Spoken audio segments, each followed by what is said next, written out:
Hello and welcome to Enshrouded Update 5. We're getting a whopping 9.18 gigabyte update. We got some pretty insane features, including text chat, voice chat, emotes, impactful quality of life building improvements, being able to rotate props now on all accesses while you're in first person view, as well as some really interesting overgrowth and decay decorative tools. There's some combat enhancement, not to mention a new NPC, new weapons, new quests, props, and so much more. Enshrouded just keeps getting better and better, and this update might be a bit smaller than some of the previous, but still has some amazing features. So a huge shout out to Keen Games for sponsoring this video. I truly appreciate it, and I'm so excited to see Enshrouded develop over this year. Most importantly, check out the links in the description if you wanted to get amongst the action on Enshrouded, or just get a straight link to the patch notes. Everything will be there. So let's dive in and take a look at all the various changes in Enshrouded's new update. Going to be a wild ride. Enjoy the time. Let's go. Now, by far, some of the coolest aspects to this new update are the building quality of life improvement. We can now toggle in first person mode simply by pressing F on keyboard or the right joystick down on controller. And now where things get crazy is the insane amount of control we can now wield over props. Being able to rotate on all accesses that we could ever dream of. Using the new building tools, we can fine tune this so very nicely. Pressing R, rotate it.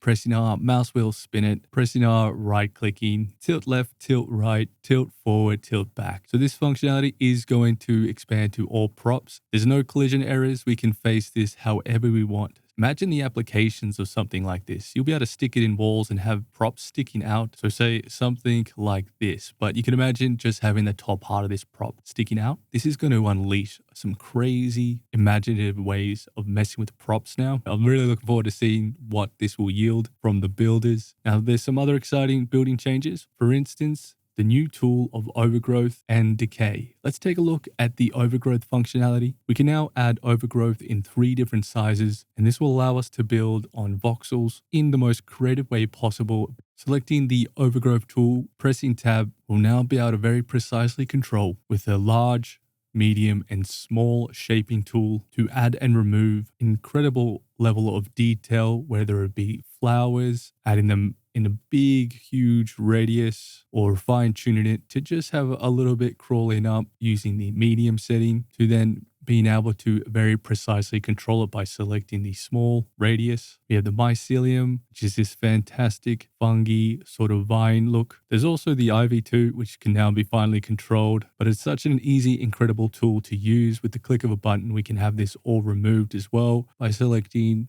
the largest size and just right clicking to remove it. And if we want to fine tune the removal, we can do the same by selecting the smaller size and then almost drawing pictures within the flowers to really emphasize or help describe our builds. This is such a fantastical functionality. So depending on your build, you'll be able to completely pack it out with a lot of extra detail and overgrowth. Which brings us to the next incredible tool, the decay tool. This adds some very interesting, almost destruction elements to building now. This is only going to impact the edges of walls and buildings. So as you can see here, we are going to break this up and make it look a bit more decayed. And this will only work on the edges. It's not going to work on the actual surface itself, only the edges. More pronounced is when you use it on more of the stone surfaces. This is going to be perfect for castles or like old castle builds where you can see and get a sense of some kind of destruction. This is going to be pretty nice to see this level of detail. And just like the overgrowth, we have the 2 different sizes, large, medium, and small. Large is going to be perfect just to very quickly refurbish the wall back to its original condition, or we can just break it instantly, giving it a very detailed old look. This change will also impact all the various roof material as well, so keep that in mind. The detail will be quite astounding. Being able to break it up and make the surfaces look much more damaged, uneven, one would say even decaying. So this will be an interesting thing to see what the builders do with this in terms of some of the existing incredible castle builds, now being able to add a lot more detail. With both of these, you will get the ineffective when you're trying to apply it to things that can't have this effect. So basically, you were purely limited to adding the regrowth or the decay on building voxels, but a very incredible, powerful new feature. And just before we leave the decay tools, here's just a good example of how dramatic the difference will be applying this to your builds. We're just going to start decaying this whole wall just to give you a very good representation, and you have a dramatically different looking interior. Fantastic. Let's keep moving. Now, the next change is pretty mind-blowing. Huge quality of life improvement. And to give you a good demonstration, I'm going to open up my build menu, and you can see I have no material to select. You get the missing materials, even though there is plenty in storage. And you can see here I built a couple magical chests. There's nothing in these chests. Going back to the builder, you will see the materials are still missing. However, if I go into a generic storage chest, and let's move some of these blocks over into my inventory, including some of the roofing parts, just any old roofing parts. Then we're going to dump them into the magical chest. And to make this work, we need to have some of the very material within our inventory. Then if we go back to building, you'll see here we have a list of materials. It's only showing what's in our inventory. However, now if we press Control right click, we are accessing all the magical chests inventory, allowing us to build from magic chests. Isn't that incredible? The only prerequisite is we need to have some of the material within our inventory. This is a huge win. Kind of now introduces a shared inventory building mechanic, saving tons of time and hassle. Now you can enjoy building much more simpler, faster, and easier, as now we can access magical chest storage as if it was in our inventory. Absolutely magical. Let's look at some of the NPC and animal improvements.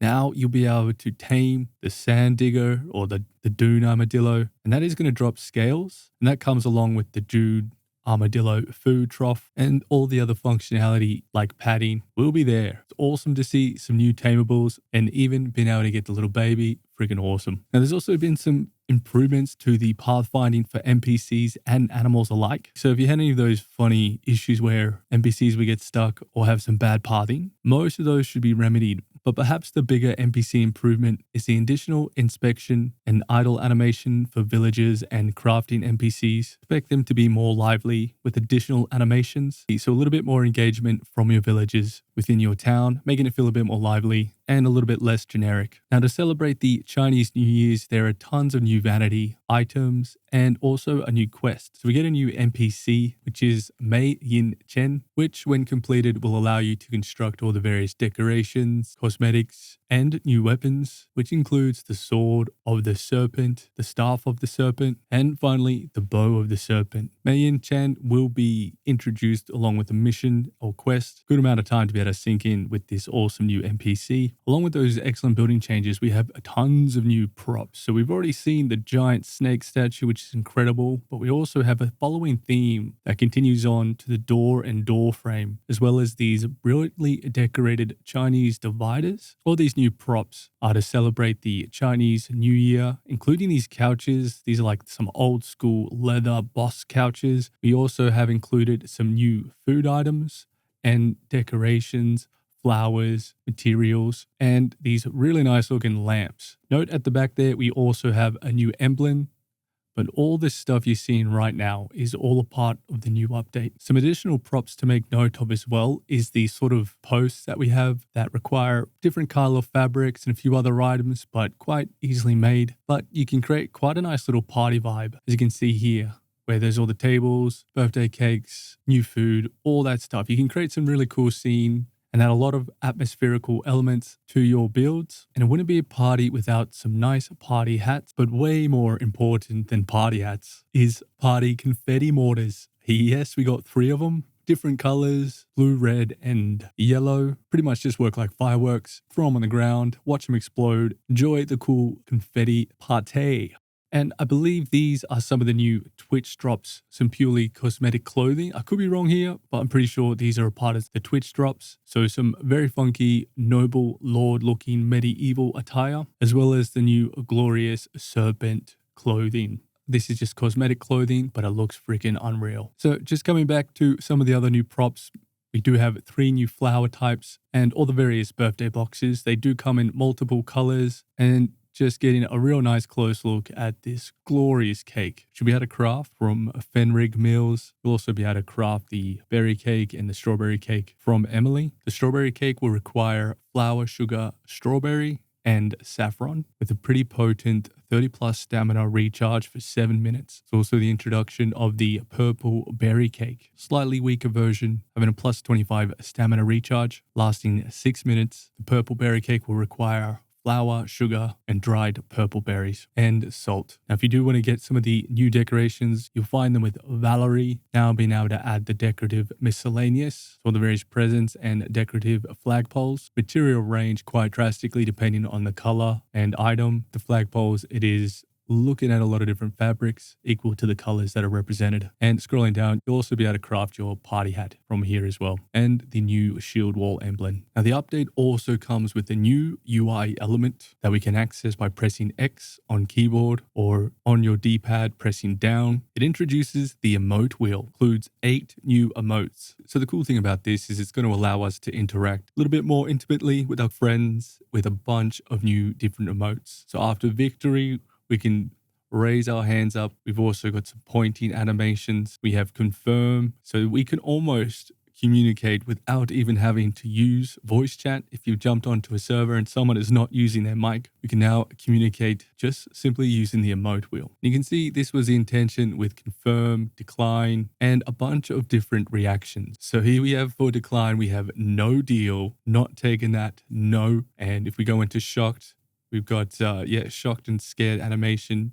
and the dancing. People are going to love the dancing. It's got better moves than me, that's for sure. I got 2 left feet. So when it comes to the combat gameplay improvements, we now have the ability to reset the skill tree. So this is a pretty big change. Finally, we'll be able to respec our characters and muck around with the skill tree to our heart's desire. Now, you can only do this to skills that are not connected to 2 other skills. So for instance, if we wanted to refund Ranger, we'd probably first have to refund Eagle's Bane.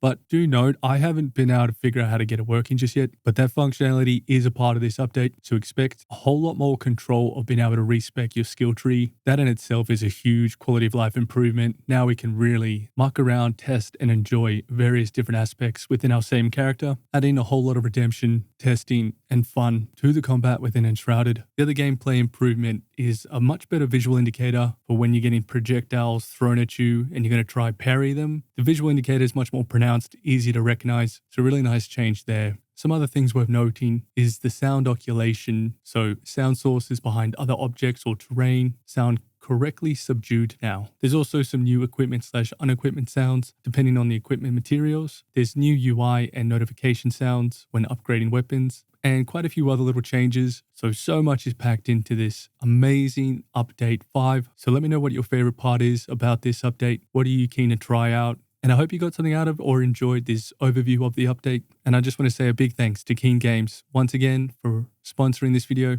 It's a huge contribution to the channel. I really appreciate it. With that said, thanks so much for hanging out. Enjoy the new update. It's awesome. So keen to see what comes this year. Catch you next time. Peace.